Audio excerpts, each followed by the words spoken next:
Le fait de revenir tout d'un coup à une activité de travail au quotidien avec toutes les contraintes que ça peut entraîner, va tout d'un coup brutalement rehausser le nombre d'émotions négatives qu'on peut ressentir.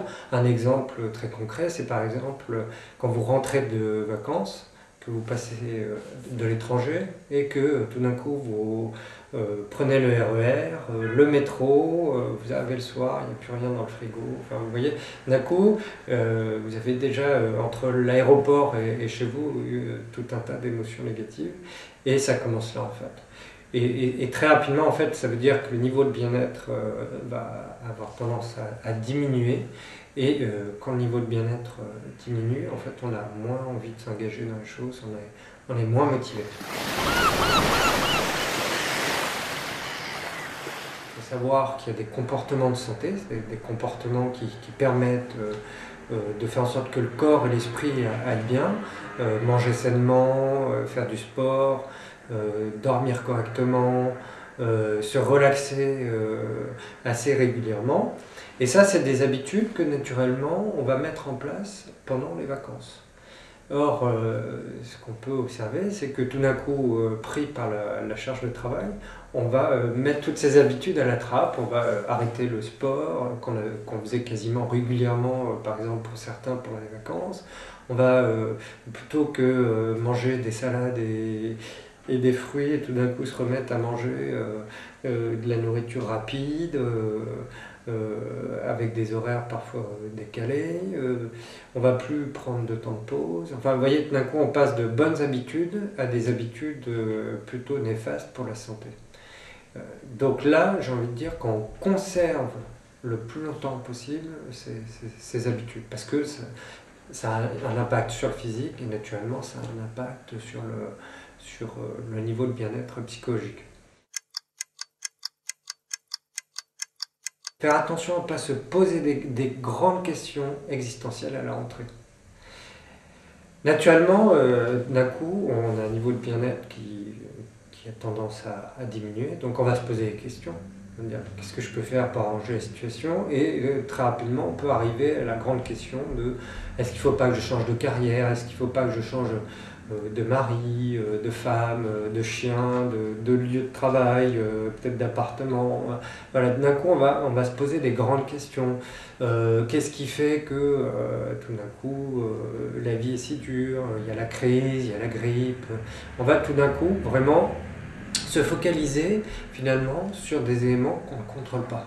Posons-nous des questions, c'est très simple, mais sur des choses qu'on contrôle. Par exemple, il faut avoir une stratégie des petites victoires au quotidien.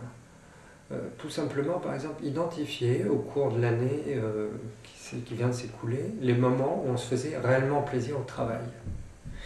Une fois que vous avez identifié ça, de voir combien de fois vous l'avez dans une semaine de travail. Et après que vous ayez identifié ça, peut-être d'avoir une stratégie de maintien de ces périodes-là. Parce que c'est des moments où on récupère, c'est des moments où on se régénère. Vous voyez, souvent, c'est des moments qu'on contrôle. Tout simplement, par exemple, vous identifiez que ce qui vous plaît énormément, c'est d'être en contact client. Essayez de le répartir sur toute la semaine pour avoir des moments qui vous permettent d'être sur toute la semaine en contact client. Ça vous permet de moins vous épuiser. Vous voyez, donc ça, c'est des choses sur lesquelles on a du contrôle. Sur votre Outlook, quand vous indiquez que vous rentrez par exemple le 2, en fait vous êtes déjà rentré le 1er. Mais au moins vous avez eu 2 jours de tranquillité pour traiter tous les mails qui vous attendent.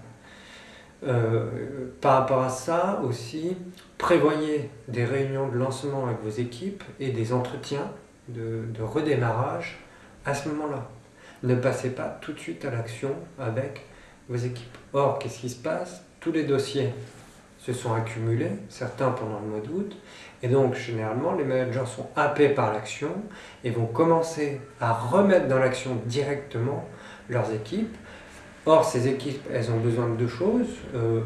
Premièrement, on s'engage aussi parce qu'on a des attentes, et donc la moindre des choses, c'est que le manager prenne le temps d'identifier les attentes de leurs collaborateurs.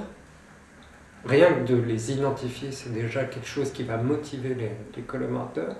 Et puis, deuxièmement, ça va être de prendre du temps pour donner les grandes lignes directrices de l'année.